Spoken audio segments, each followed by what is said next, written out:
शशिधरं वन्दे पशूनां पतिं वन्दे सूर्यशशाङ्क वह्निनयनं वन्दे मुकुन्दप्रियं वन्दे भक्तजन आश्रयं च वरदं वन्दे भक्तजन आश्रयं च वरदं वन्दे शिवं शङ्करम्.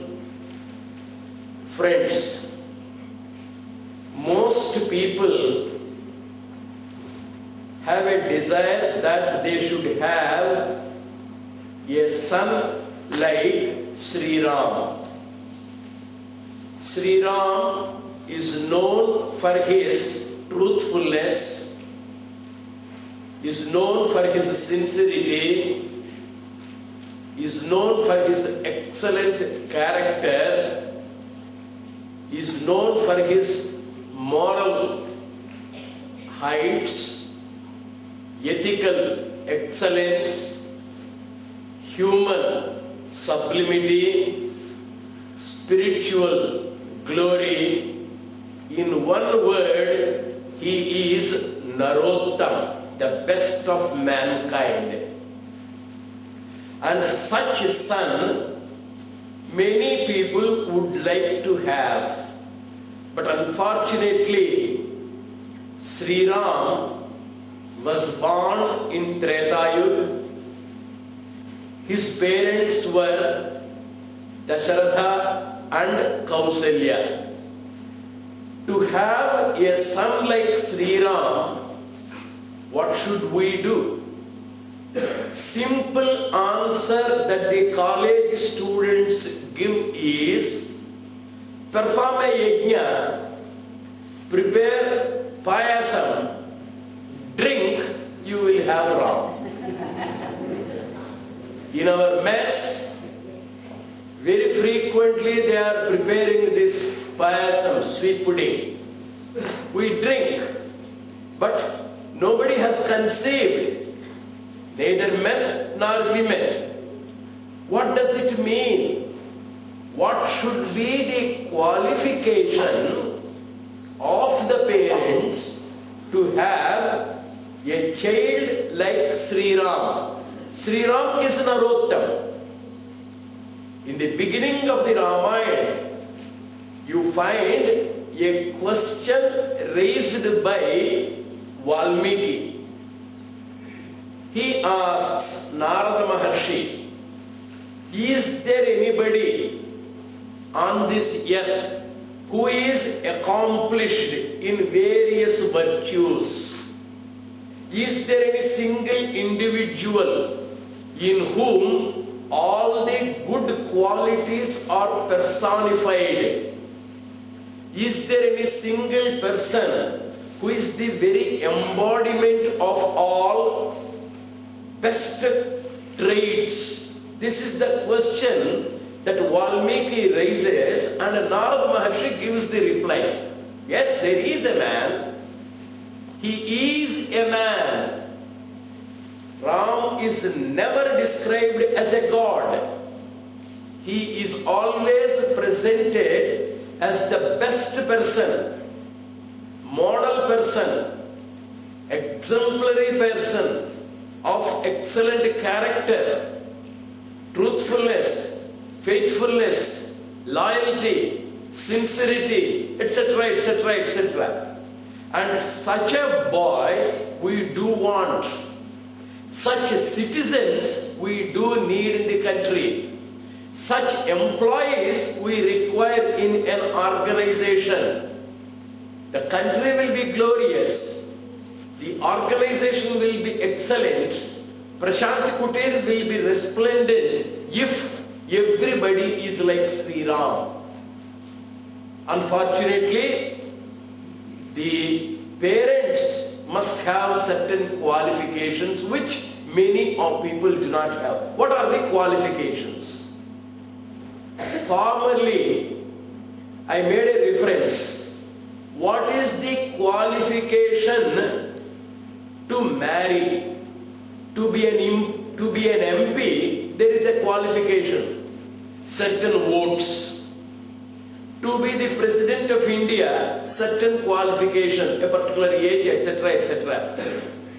To be a doctorate, certain qualification that he should have presented a thesis, it should have been approved, etc. Like that, for every position, there is a particular qualification. Similarly, is there a qualification for a man to marry or a woman to marry? Is it enough if he is a mature man of about 20 years? Is it enough if a girl is about 18 or 19 years? Is it the physical fitness that is sufficient to marry? In the Mahabharata, Bhishmacharya gives the explanation when Yudhishthira raises this question. Marriage is not a license to lust. Lust is kama. Marriage is not a license. If he is not married, he may misbehave with girls. If she is not married, she may be dying with a wand. Therefore, there must be some channelization for the lust. Therefore, our ancient people have prescribed a particular ritual called marriage for social behavior, and that marriage is a license. Just as you have a license to drive a car, there is a license for the lust to express itself, channelize itself. That is, many people believe. Bhishma says, conquest of lust is the first qualification. Anybody with lust is not qualified to marry. It is a sacred trust. Marriage is a sacred trust reposed in the conquerors of lust, and the expectation that the husband and wife produce children who will be exemplary in character, that they produce worthy citizens. First qualification is conquest of lust. Kama is to be conquered. In the place of Kama, there should be Prema. What is the difference between Kama and Prema? Kama grabs, Prema gives. Kama gives you pleasure, Prema gives you perfection. Kama pulls you down, Prema ennobles, elevates. Kama is selfishness, Prema is selflessness. Kama makes you assert your right, Prema makes you give up your selfishness, Tyaga. Prema is Tyaga, Prema is Seva, Kama is pleasure. Anybody with Kama is not qualified to lead a marital life.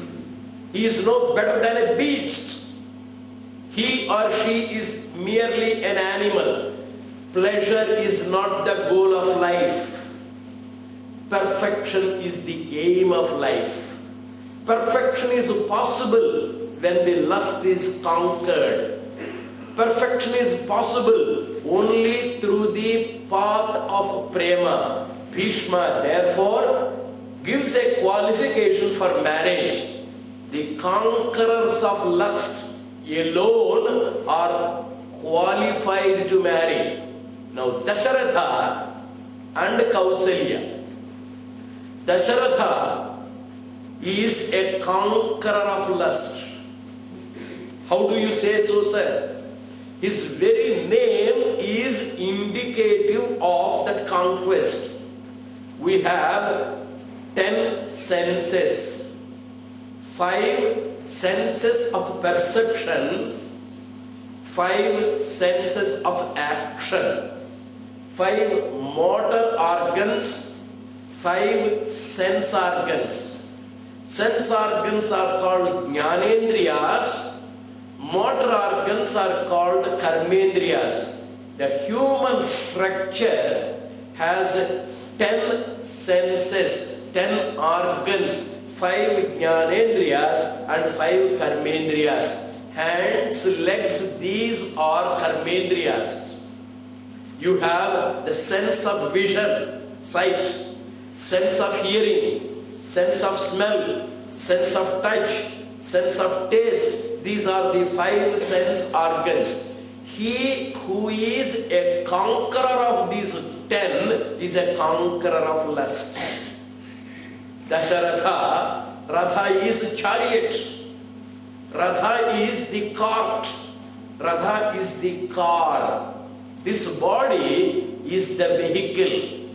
This vehicle, car or chariot has 10 parts, and those 10 parts are called 10 Indriyas, and he, Dasharatha, is a conqueror of these 10 parts of the Ratha, Dasharatha.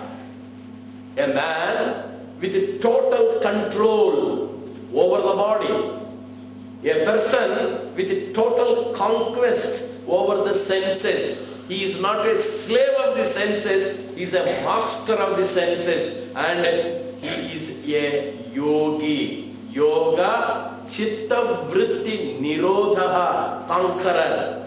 The very first qualification to have a person like Sri Ram as the son, the father must be a conqueror of the 10 senses.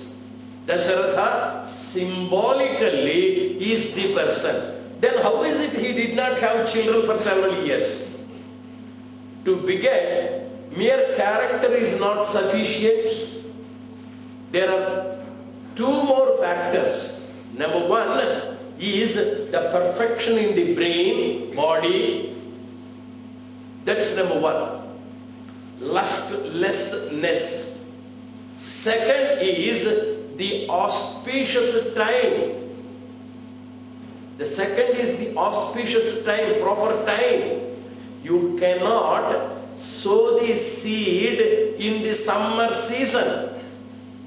If you sow the seed in summer, the seed will not have enough water. The scorching sun will burn the seed and the seed does not sprout.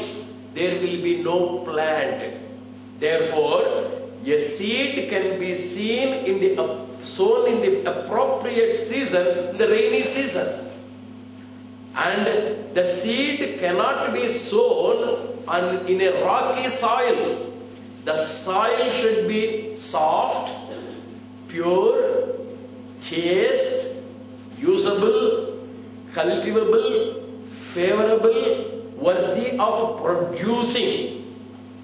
If the soil is not favorable, you cannot have the plant sprouting from the seed. So 3 factors. 1 is the value of the seed through character. Second is the value of the soil through chastity. Third is the value of the season, the appropriate favorable time. If the seed is available, soil may not be available. If the soil and seed both are available, the appropriate time may not be available. In the case of Dasharatha, all the 3 never synchronized. As there was no synchronization of these 3, seed, soil and the time, season, the childbirth was delayed. And the rishis came, they suggested, you perform a yajna. And Dasharatha listened to that advice. He immediately chose to perform a welfare activity in the interests of the society. A worthy child must be born to take the reins of the kingdom. And therefore, it is a welfare activity. Welfare activity is the English phrase for yajna. Dasaratha is asked to perform that yajna and he willingly accepted. The great scholars came, rishis came, wise men came, they have chanted, recited the holy texts, and the Agnihotra, the ritual is got ready. From the home of fire, there came the Lord of Fire with a golden ball of payasam. This is what we read in the text. Dasaratha performed, sitting with his 3 wives, and at the end of the welfare activity, there is this sweet fruit, beneficial fruit. Dasaratha took that payasam, distributed it among his 3 wives, Kausalya, Sumitra and Kaikeyi. That is the story. What is the symbolic significance? Payasam, the sweet pudding, has 3 major components. Number 1, there cannot be a payasam without milk. There cannot be payasam without sugar or jaggery, sweet component. Third, there cannot be a payasam without the seed component. Maybe rice, maybe wheat, maybe pulses. This is this component which is like a seed. Milk, sweet, jaggery or sugar, plus wheat or rice. These 3 are the major components. If you mix these 3, it is not payasam. It has to be boiled on the fire. Then you will have the prepared payasam. The other ingredients you may add, may not add. The major components are these 3. What do they signify? Milk is a symbol in India for jnana. Both the parents must be wise, mentally sound, physically healthy.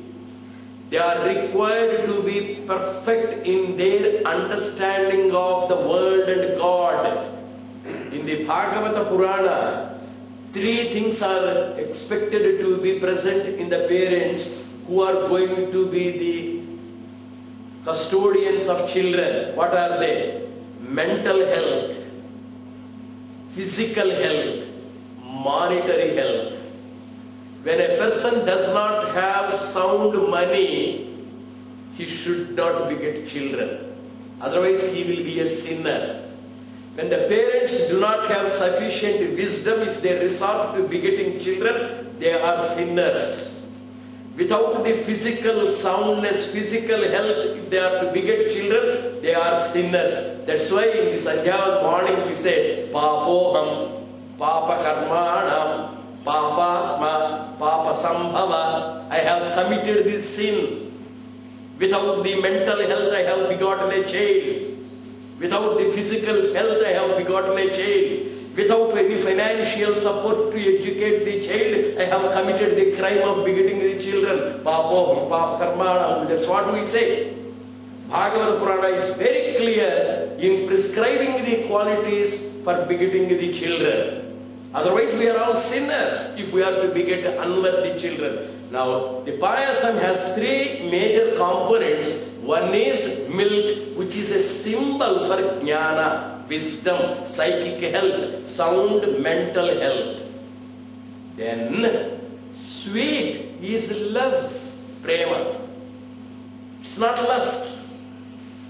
If the husband strives to please the wife, he is in love with her.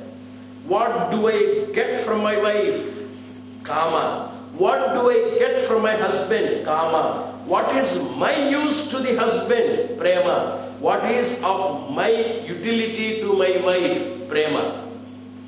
That love is indicated in this country by the sweet are the uses. Love is always sweet. You sacrifice everything for the sweetness of love. Prema, we would like to live for the sake of love. When there is no love, there is no meaning in living. We long for love, we want to love, we want to be loved.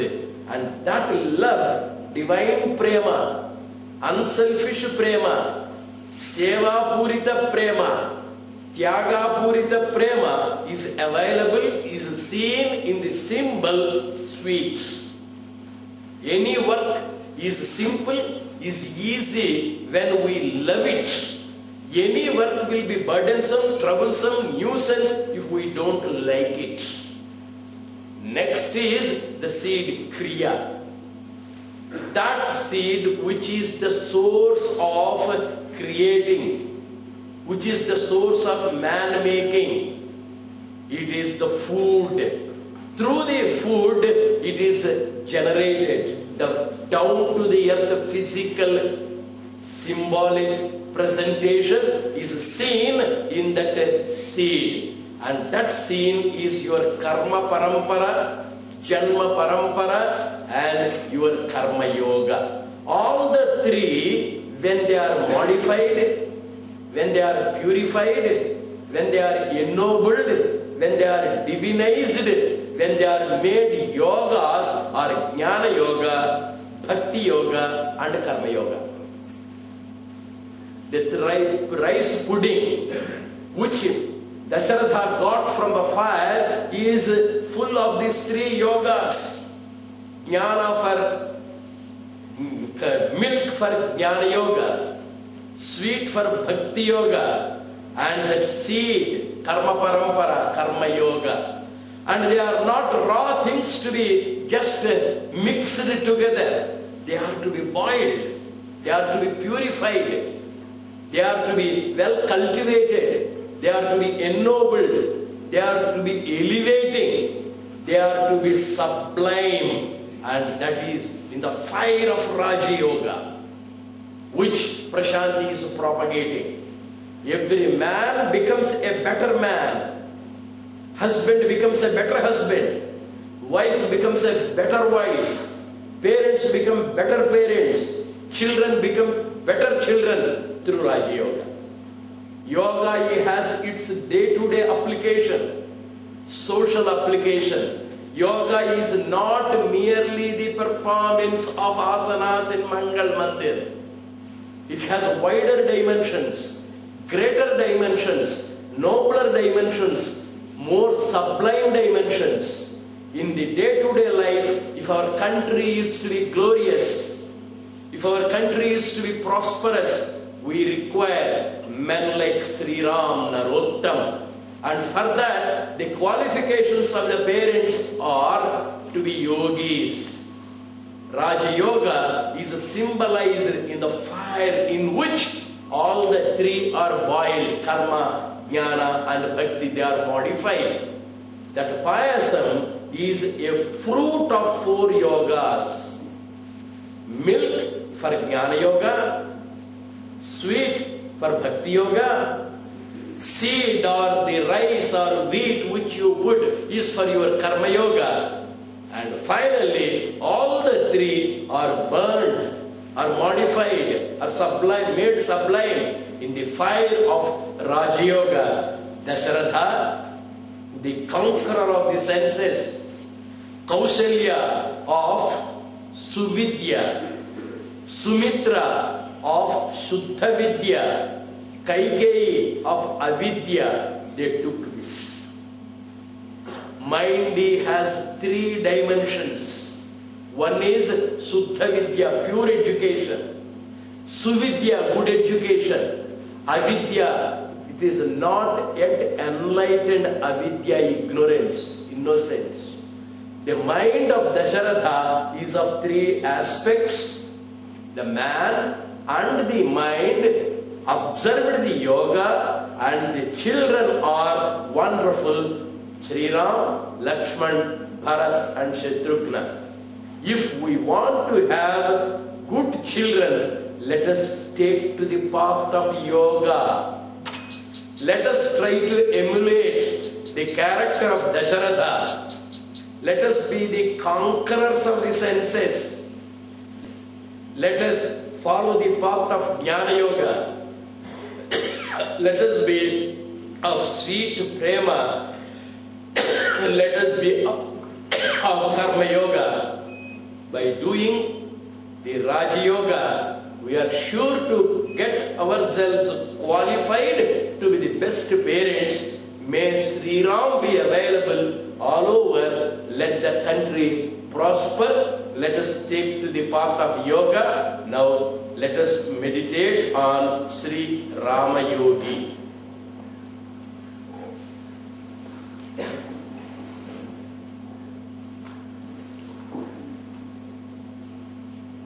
Oh.